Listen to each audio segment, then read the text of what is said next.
వాడి బొంద వాడే ఇచ్చిండు అన్న. మొత్తం లాస్ట్ గవర్నమెంట్ కేసీఆర్ ఇచ్చింది, మొత్తం పెండింగ్ లో ఉన్నాయి, క్లియర్ చేసిండు. అయితే ఒక్క నోటిఫికేషన్, ఒక్క 15,000 20,000 నోటిఫికేషన్ ఒక్క నోటిఫికేషన్ చూపిమన్నాడు. అదే రేవంత్ రెడ్డికి సవాల్ చెప్తున్నా, డోర్నాకల్ బిడ్డగా చెప్తున్నా. అదే రేవంత్ రెడ్డి దమ్ముంటే వాడు అబ్బాయి అయ్యాక పుట్టుంటే ఈడ ధర్నా చౌక్ అయినా దిల్షు నగర్ అయినా ఆర్టిస్ట్ క్లాస్ వచ్చి మాట్లాడాలి. ఉస్మానియా క్యాంపస్ కి వచ్చినా మేము వస్తాం. ఒక 10 మంది హాస్పిటల్ తోటి మాట్లాడమని చెప్పండి, మేము మాట్లాడతాం అన్న. ఒక రమ్మనండి, అదే చూపిస్తామన్న. స్టూడెంట్ ఇప్పుడు శాంతియుతంగా ధర్నా చేస్తున్నాం. ఇప్పుడు ప్రజెంట్ అయితే నోటిఫికేషన్ ఒక 5,000 6,000 ఇస్తా అన్నాడు కదా, అది ఒకసారి ఇచ్చి చూడమనండి. ఏంటంటే ఎవరికి దాపిస్తామో, ఏ మినిస్టర్ కి దాపిస్తామో అది తర్వాత నిరుద్యోగుల ఎట్లుంటుందో అప్పుడు తెలుస్తుంది.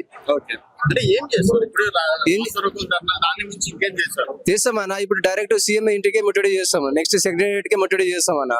ఇంతకు మించింది మేము ఏం చేయలేదు. శాంతి ఏంటంటే ప్రశాంతంగా చేద్దామని మేము ఆలోచిస్తున్నాం, కానీ ఇట్లా అయితే లేదు. మీరు ఏమంటున్నారు? సరే, ఎంట్రీని దాగినా కూడా, బాయిల దుంకినా కూడా, ఏం చేసినా కూడా పెంచే ప్రసక్తి లేదు. దేశంలో ఎవరు ఇవ్వలేనటువంటి నోటిఫికేషన్ ఈరోజు నేను ఇచ్చిన అంటున్నాడు కదా. వాడి బొంద వాడే ఇచ్చిండు అన్న. మొత్తం లాస్ట్ గవర్నమెంట్ కేసీఆర్ ఇచ్చింది, మొత్తం పెండింగ్ లో ఉన్నాయి, క్లియర్ చేసిండు. అయితే ఒక్క నోటిఫికేషన్, ఒక్క 15,000 20,000 నోటిఫికేషన్ ఒక్క నోటిఫికేషన్ చూపిమన్నాడు. అదే రేవంత్ రెడ్డికి సవాల్ చెప్తున్నా, డోర్నాకల్ బిడ్డగా చెప్తున్నా. అదే రేవంత్ రెడ్డి దమ్ముంటే వాడు అబ్బాయి అయ్యాక పుట్టుంటే ఈడ ధర్నా చౌక్ అయినా దిల్షు నగర్ అయినా ఆర్టిస్ట్ క్లాస్ వచ్చి మాట్లాడాలి. ఉస్మానియా క్యాంపస్ కి వచ్చినా మేము వస్తాం.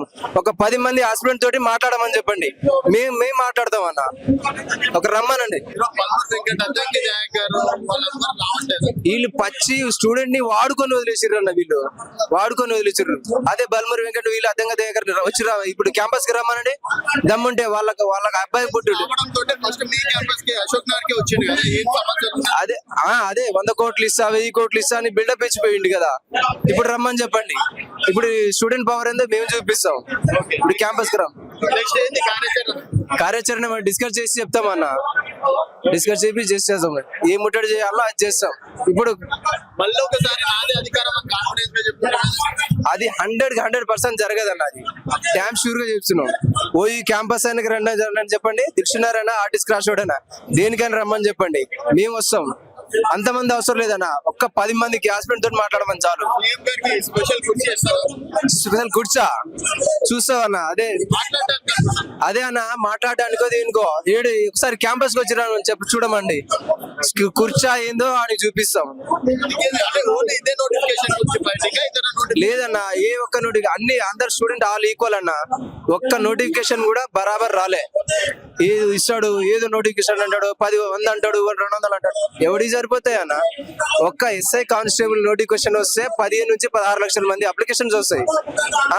ఆ అప్లికేషన్స్ తోటి వచ్చిన డబ్బులతోటే వాడు ఒక 6 months జాబ్ ఈ శాలరీ ఇవ్వచ్చు డిపార్ట్మెంట్, హోమ్ డిపార్ట్మెంట్ మొత్తానికి. ఒకటే అన్న, మాకు కావాల్సింది 19,000 నోటిఫికేషన్. ఏజ్ రిలాక్సేషన్ పెంచుతా అన్నాడు కదా, పెంచండి. జియో 46 ని రద్దు చేస్తే అధికారంలో వచ్చిండే జియో 46 ని రద్దు చేయాలి. అది మెయిన్ డిమాండ్.